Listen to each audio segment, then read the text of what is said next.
Bonjour mes amis.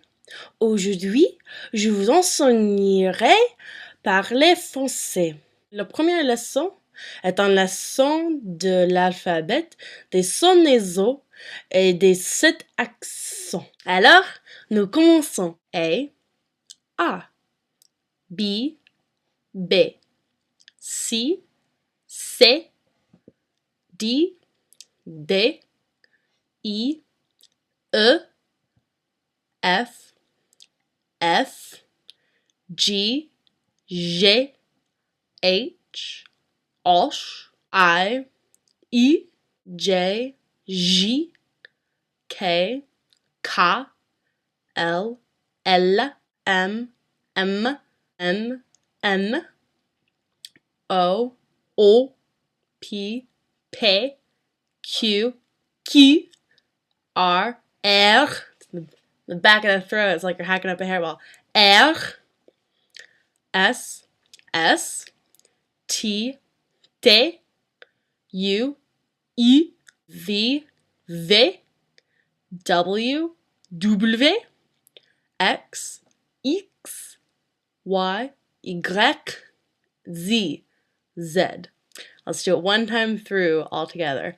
A, B, C, D, E, F, G, H, I, J, K, L, M, N, O, P, Q, R, S, T, U, V, W, X, Y, Z. The letters E, I, and U are often mistaken for one another in French. For example, when someone who speaks English, like myself, when they see the letter E in a French word, they want to say E. When you see I in a French word, you really want to say I. But the correct pronunciation for E is and the correct pronunciation for I is E. It's a little tricky. U and E also sound very similar. E is and U is U. So A, B, C, D, S, T, U. So A, B, C, D, and S, T, U. So just try that a couple times until you get it down. Next are the 4 nasal sounds in French, and they're really important for your accent. I know I'm still perfecting mine. In high school especially, I didn't pronounce them correctly, and it sounded like I had the equivalent of a French Southern accent. Sounded like I was from Provence. So, just practice them, practice makes perfect. I'm still working on them. The first one's a really long O. It's in words like bon, poisson. It's created by the letter combinations of O-N or O-M. The second one is you kind of have to shove your tongue in the back of your mouth and go Ngah. In Antoinette, Vincent, septembre, vendredi, enfant is a good word to use to practice that because it has 2 of them in it. Nations that make this nasal sound are A-N, E-N, A-M, and E-M. It's really nasally. It's like you're talking like this all the time. It's in the words like 20, 5, 15, bien, which bien is probably a word you're going to use quite often. Say, par exemple, très bien. It's That's how my high school teacher always made us pronounce it. We had to go all the time. The letter combinations that create this noise are I-N, I-M, I-E-N, and A-I-N. Finally, there is the noise that can be best summed up by the word for one in French, which is 1, 2, 3, 4, 5. Parfum, Jocelyn, un. It's not it's un. You're going to sound like an animal. The final consonants in a word are not pronounced in French unless that consonant is in the word careful. So unless it's C, R, F, or L, don't pronounce it. Examples are Luc, Noël, Daniel, and Neuf. Neuf.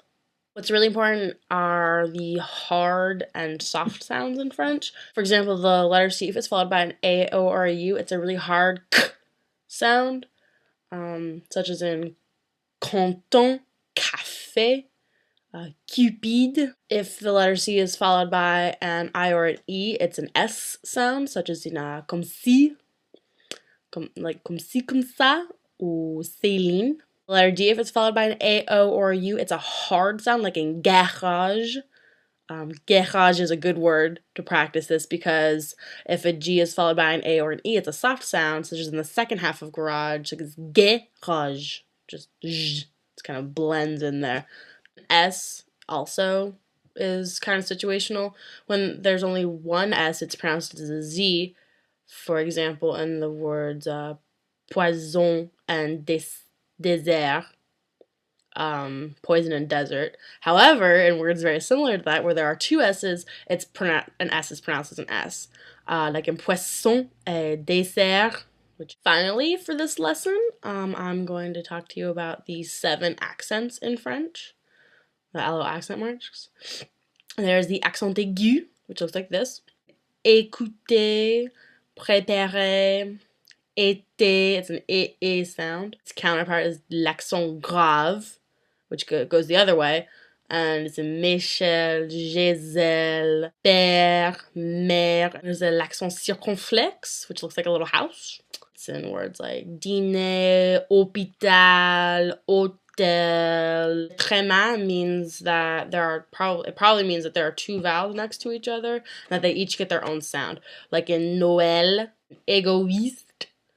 Each vowel gets its own separate sound. CD, which is a little squiggly thing, and it creates a softer sounding C. Say that 5 times fast.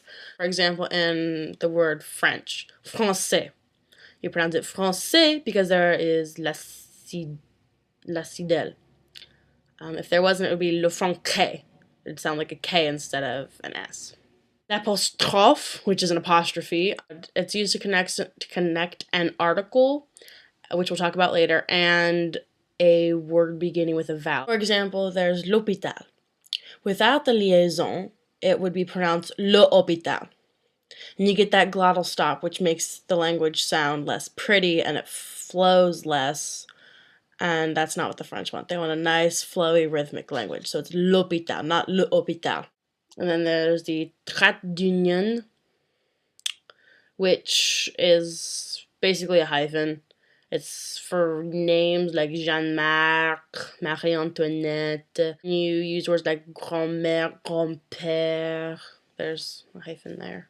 If you enjoyed yourself, I hope this proves useful to you. Stay tuned for the next episode where I teach you to count the seasons and the months. And we talk about articles and possibly conjugating verbs. Au revoir!